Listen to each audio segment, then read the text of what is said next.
Me and my partner have owned this Corolla for over a year and a half now, and in that time we've done over 30,000 miles. We've taken it on 3 long European road trips.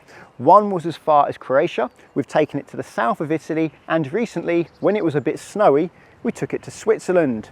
We've used it for commuting, we've used it for short journeys, long journeys, and now we have a baby, we use it to cart our baby about. In that time, what's gone wrong, what don't we like, and what do we like? I'm going to start off with the boot because this car is not much bigger than a VW Golf. It's just a little bit longer. Yet the boot is cavernous. It's 600 litres. That's bigger than a BMW X3, bigger than a Toyota RAV4, bigger than most cars. If I push this down, that slides out of the way. This is hard rubber, and if I flip it round, like so, you'll see we get these rubber strips to stop things sliding about with the carpet, which is a bit more stylish than the hard rubber. And I can lower it down to give myself more space, or if I keep it in the more higher position, I get some storage underneath it. But also, something I didn't expect when I got this car is just how handy it is to sit down. I can change my shoes easily, I can eat lunch, and when it's raining, I don't even get wet. Genius, I didn't expect that. A Range Rover has a similar thing where the tailgate folds down, but on that your legs are dangling, not as comfortable. Here my legs are on the floor, so I can sit here for quite a while, and because my legs are on the floor, they're not getting dirty on the bumper when the car's dirty. Now we have a baby, I can actually show you how much space there is in the back of this with a car seat. There we go, it's one of the bulky ones. It has one of those legs that go onto the floor. And if I'm driving with my partner, she actually likes to sit in the back, just there where she gets an armrest and a couple of cup holders, and she can look at the baby. This seat is as far back as it will go with this baby seat in place. Let's see how much space there is in the front. That much room. Actually plenty for me. I'm 5'10", 178 centimetres, and I can stretch my legs out. This still comes too far back, and people hit their knee on this and this gets scratched a little bit sometimes, which is annoying, but there is enough leg room. And the interior is wearing remarkably well. There's a bum mark in the seat and some creases, but no worn leather. It's all still its original colour. It cleans up nicely. And this car, most working days, has had 3 or 4 people in it, yet still looks good in here. The steering wheel, this is not real leather, I don't believe anyway, and it cleans up nicely, goes to a nice original matte finish, although it is a bit greasy here at the moment for my greasy hand, but it does clean up well. What I'm not happy with are these things here. These are actually hollow. There's an air gap below them. It's not just a piece of metal stuck to a piece of metal, which means you can actually dent them quite easily, as you can see where someone's got out and knocked their foot and dented it. They're about £150 for a set, and you can't buy them individually, so I'm not going to bother changing them. It's just a little bit annoying because I've had these on my lay-on for like 11 years and they're absolutely fine, but these are flimsy. But other than that, this interior is holding up very well. The touchscreen, not the best. It's okay, but I do find I have to press twice fairly often. However, I can do most of what I need to from the steering wheel. Due to regen braking, hybrid and electric vehicles tend to suffer from corroded brakes because they don't get used much. Let's look at these brakes. I'll look at the swept area, and you can see there is corrosion on the swept area, even though this car gets used a lot. And if I go to the front discs, again, some corrosion on the swept area. I can solve this though. When it's safe to do so, I'll take up to 60 miles an hour and do 4 or 5 hard stops. Not complete stops, from 60 to 30 would do it. That tends to clean them off. But if I wasn't to do that, I would be concerned that this car would fail its MOT due to rusty brakes long before the brakes had worn out. Currently I'm using Michelin Cross Climate 2 tyres. They are an all-season tyre. They're considered dual rated because they're 3 peak mountain snowflake rated, so you can use them in countries that require winter tyres. And Michelin are not sponsoring this channel or this video, but they have given me these tyres to review. And I took the car to Switzerland in the snow, and I was amazed how well this front wheel drive car without a limited slip differential handled in snowy conditions, up hills. I could accelerate, stop and steer just fine. And in the summer, I'm not really noticing that. It's not summer yet, it's spring, but it's warm today. I'm not noticing that I'm driving a car with all season tyres. Stops well, handles well, maybe the steering is a little bit less sharp than the summer tyres. If I was to back this all season tyre with a summer tyre, with a stopwatch and measured stopping distances, I'm sure the summer tyre would probably come out on top. But it's a small disadvantage in the summer for a huge advantage in the winter. If you live somewhere where occasionally you get winter conditions, I highly recommend these tyres. There is one problem though. They don't have much rim protection, and as Toyota have fitted quite a wide wheel for a 225 wide tyre, that makes it even worse. And when the tyre fitter fitted the tyres, they actually curbed the wheel, as you can probably see around here. They owned up though, and they offered to refurbish them, but I let them off because they did own up and they're diamond cut, so you can refurbish them once in a diamond cut finish and then that's it. So I thought I'd leave it until they get worse. The wheel over here, that was actually replaced under warranty because it started to corrode. A stone hit it somewhere, I guess, and corrosion started happening. And that's a problem with these diamond cut wheels. They only need to see a stone and they start corroding. But Toyota replaced that wheel over there, fuss-free. However, it took about a year for that to happen. So that's why I didn't get that refurbished, because I think it's probably going to start corroding. That one will start corroding at some point soon. So I may as well wait until they actually look bad before I do something about them and let the tyre fitter off, as they were being honest. But given the choice, I would not choose diamond cut wheels. They're just too weak. So what's gone wrong? Well, I've already mentioned the alloy wheel, but that's not a Toyota issue. That's an issue in general for buying new cars, because diamond cut wheels are fashionable. They sell cars, and if you are to buy a higher spec version of a car, it's likely going to come with diamond cut wheels. And with this XL version of the Corolla, you have no choice but to have the diamond cut wheels, or should I call them easily chipped wheels. The only other problem we've had is a door control module that failed. In the last video, I mentioned that these switches down here to do the windows weren't working properly. I could open all the windows, but only from the switch at each door. I couldn't use the master switch here to open the other windows. Went to the dealership, they correctly diagnosed the door control module as being the problem. And they replaced it under warranty without a fuss.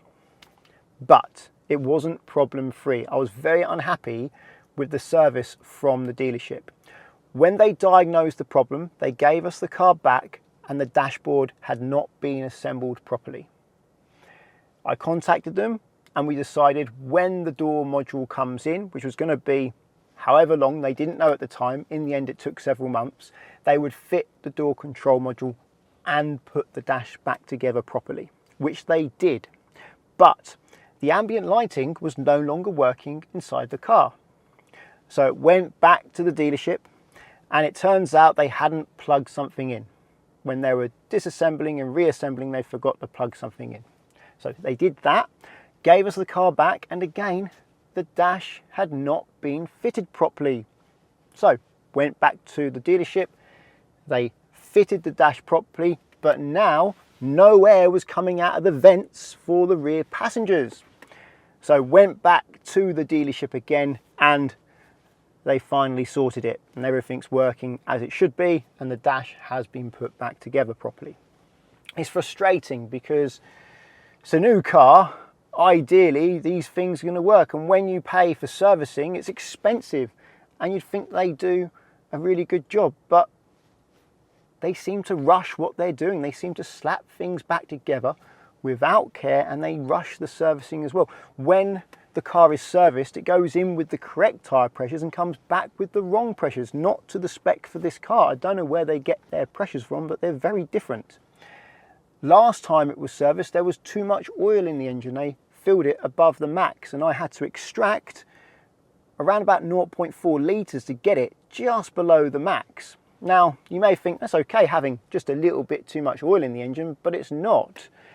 Some engines are more sensitive than others, but it can push oil into the PCV, the positive crankcase ventilation system, and get oil into your intake. So you want to avoid that, which is why I took the time to extract it.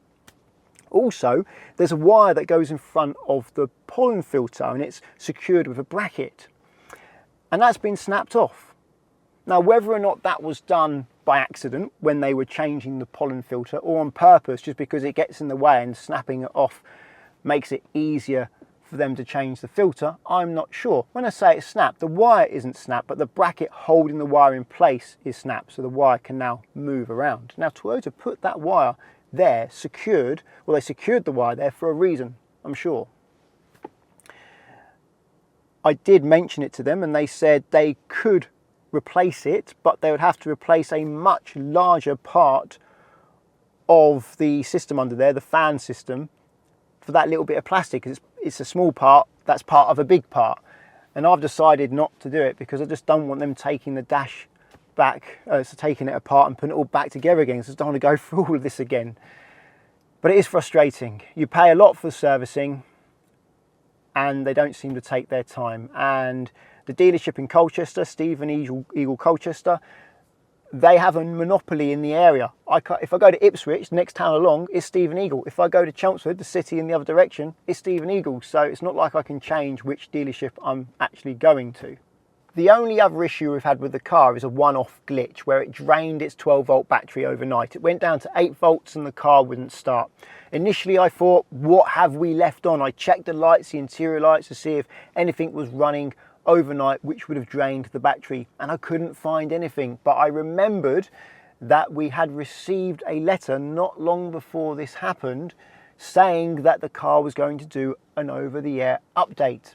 And I'm not 100% sure if this is the reason why it drained its battery, but I'm guessing it did that over-the-air update, got stuck in a loop like computers do sometimes, and it drained its battery. Essentially, it was connected to the internet overnight doing stuff and it run out of juice.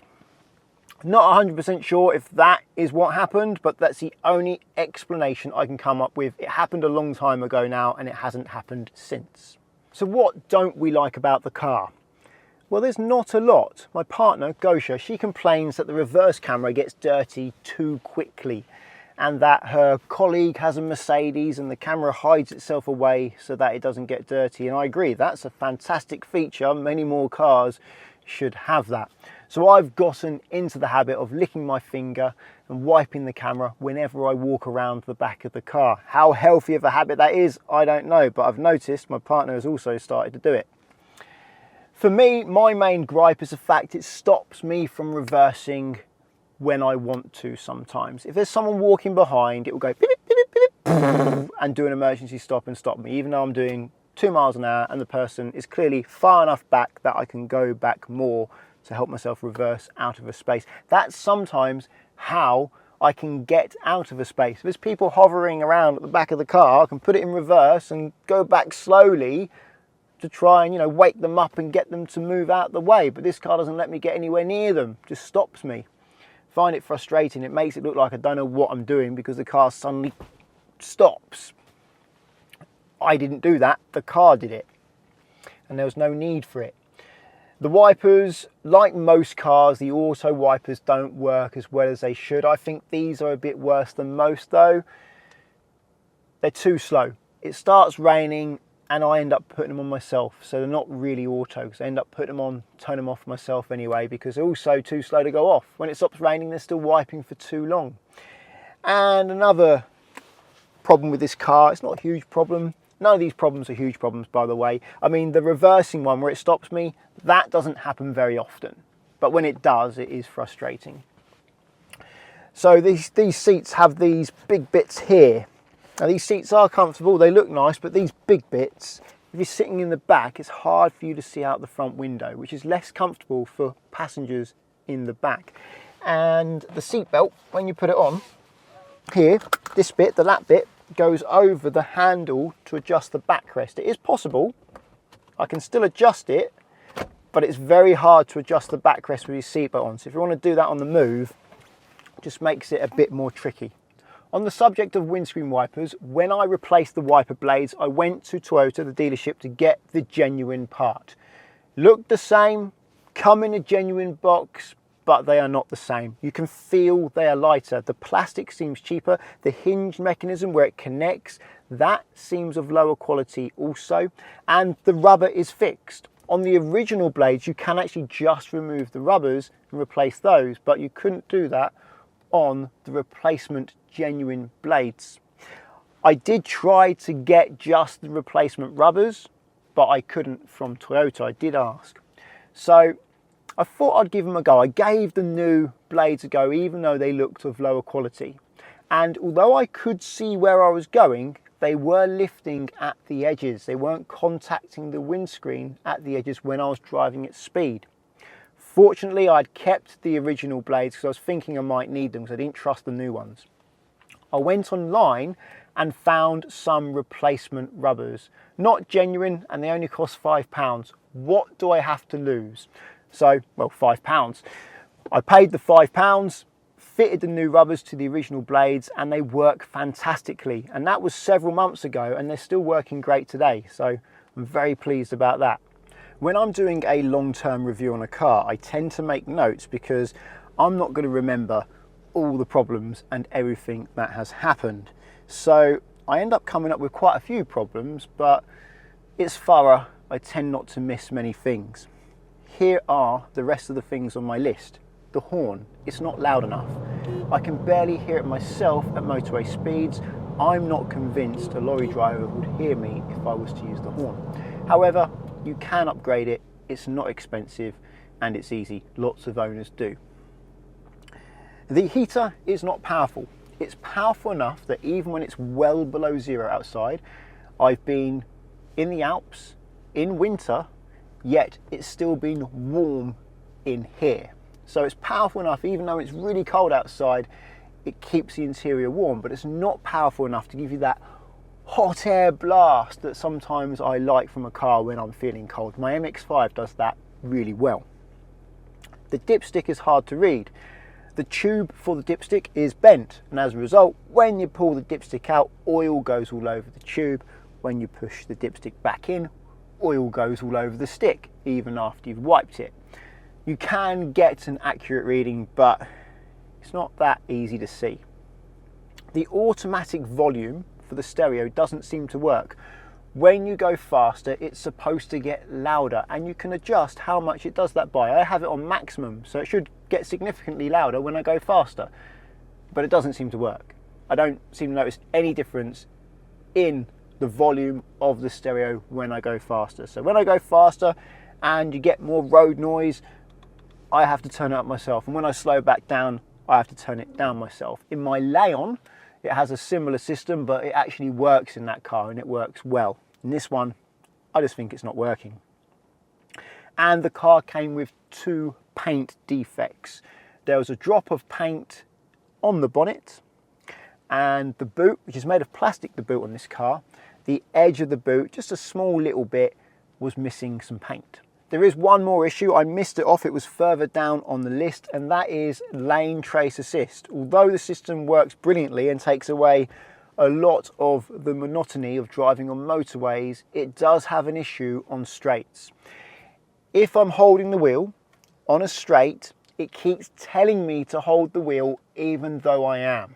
And I get like a red symbol on the dash and on the heads-up display, and then it will start beeping at me if I don't give the wheel a little wiggle. The reason why it happens is because the system detects whether or not I've got my hands on the wheel based on resistance. So when the system steers the wheel for me, it can feel the weight of my hands, and it knows, oh, there's some resistance there. You're holding the wheel. But when you're driving in a straight line on a particularly straight road, particularly if you're in France where there's many long stretches of straight road, well, there's no steering happening. So it keeps thinking I'm not holding the wheel when I am, and that is a minor frustration. There's a lot we like about this car. I'm going to have to break it down. I'm going to start off with the hybrid system. When most people talk about the hybrid system, they talk about economy, but that's not the first thing I'm going to mention. The first thing I'm going to mention, how smooth it is. You don't feel any gear changes because there are no gears to change.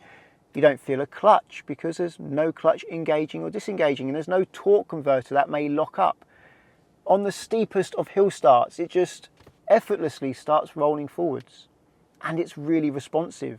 If I put my foot on the gas, it goes straight away, and it's quick. 0 to 60, not that quick, 9.3 seconds, but it feels a lot quicker than that. 0 to 20, very quick, but it's how it responds to my inputs which makes it feel like a quicker car, more reactive. Yes, it's not very sporty, it's more luxurious, having that level of smoothness and level of responsiveness feels more luxury than sporty.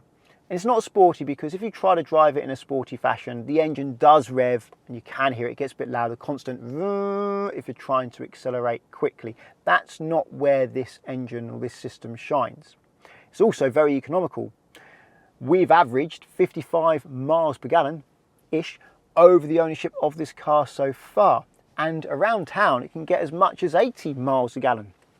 Now, yes, you can do a very short journey and it will get only 20 miles to the gallon. I'm talking about like a 0.3 mile journey or something. And that's because when you cold start this engine, it goes into a cycle where it runs hard to heat up quickly so that it can become more efficient more quickly. Whilst it's doing that, it's not wasting the energy though, it's putting it into the battery ready for later.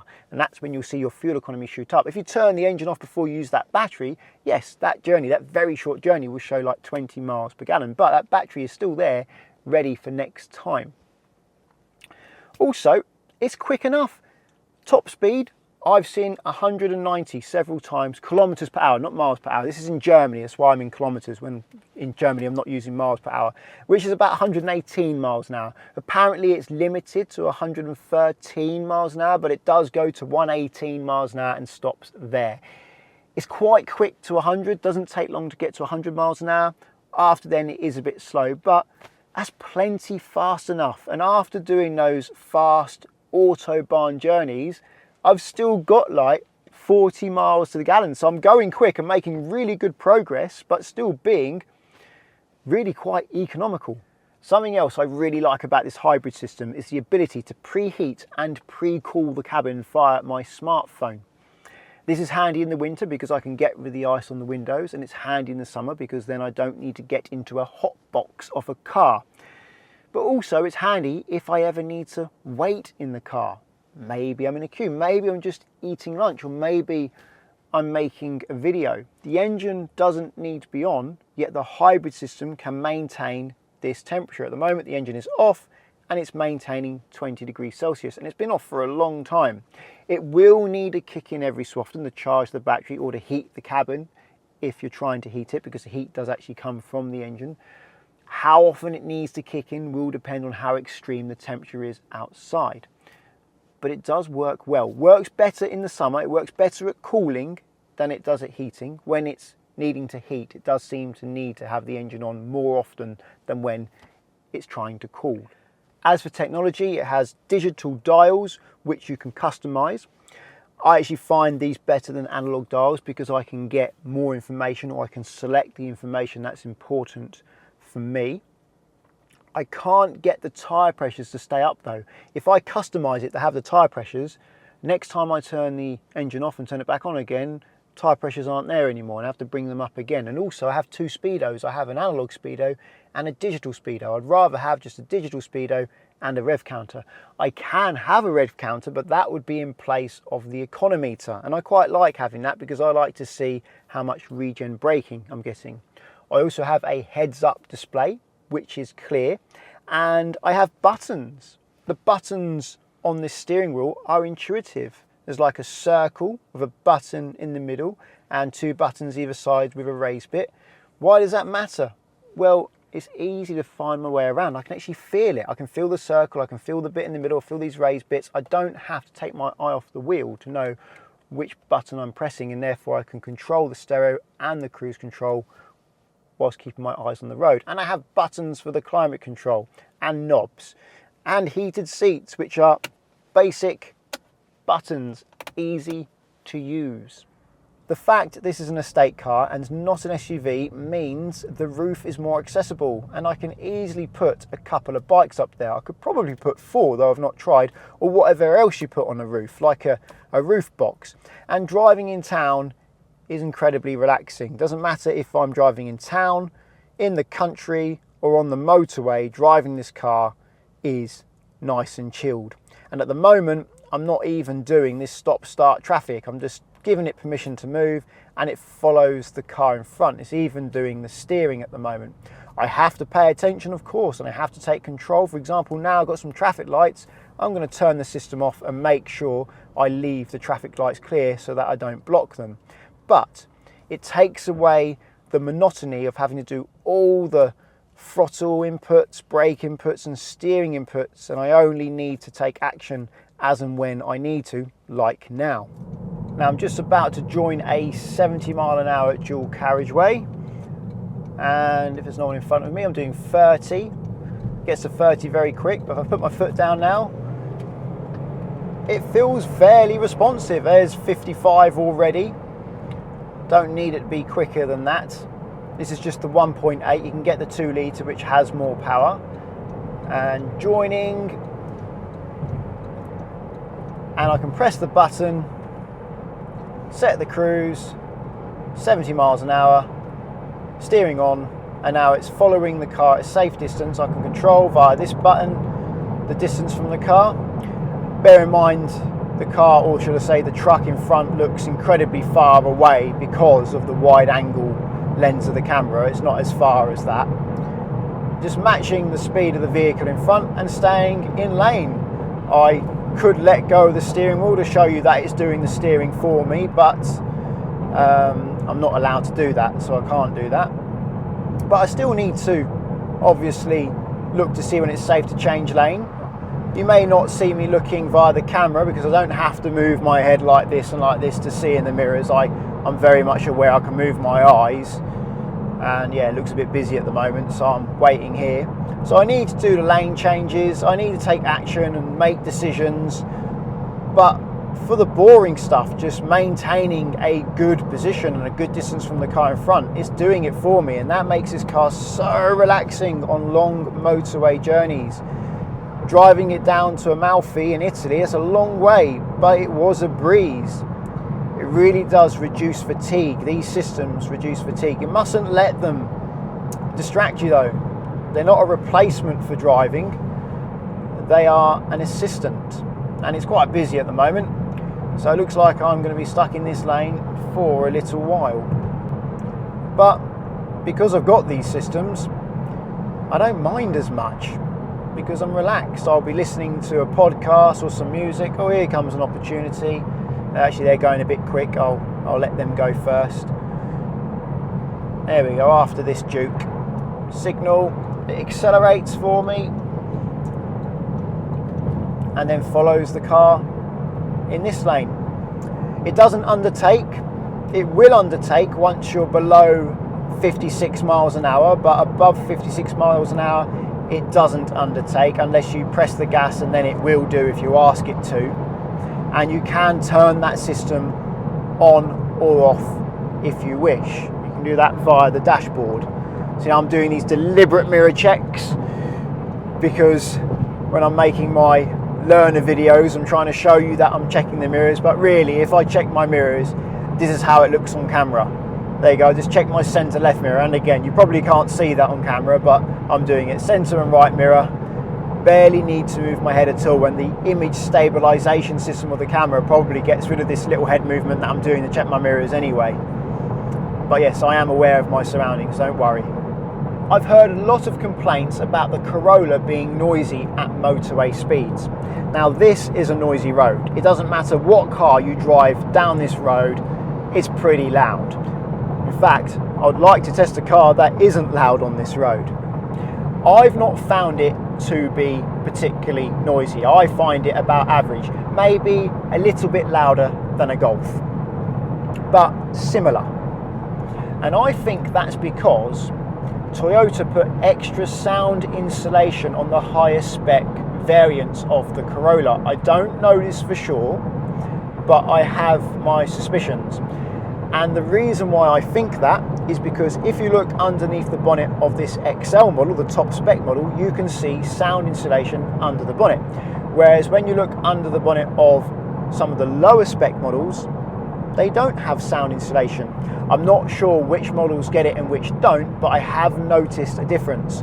And I'm also not sure whether or not Toyota put more sound insulation in different areas of the car that I can't see. But what I do know is that I don't find it a particularly noisy car. Well, that's the end of the update. I've told you all the little things that I've found wrong with this car, most of which I don't really care about, and I've told you the things that I like about this car. The likes, for me, greatly outweigh the dislikes. A Toyota Corolla is not a car many get excited about. It's not a car many would boast about. And it's not really a car that fulfills the fantasy of driving. But it is a car that deals with the reality of driving, what many of us have to deal with on a day-to-day basis. Speed limits, traffic, town, motorways. It makes light work of it, and it's relaxing. Whilst this estate variant being practical, the estate is longer than the hatchback, so you do get more rear legroom as well as a bigger boot. So bear that in mind when you're comparing the estate to the hatchback. And it can also be a bit of fun. I've driven it in the Alps, I've driven it in the Italian Dolomites, and although it wasn't fast and it got a bit noisy when going up those mountains, the rear suspension, double wishbone suspension, soft suspension, really good setup this car has. The chassis is brilliant. Meant the drive was well controlled and enjoyable. If you found the video useful, please give it a thumbs up. Subscribe to get my future videos. And until the next one, cheerio.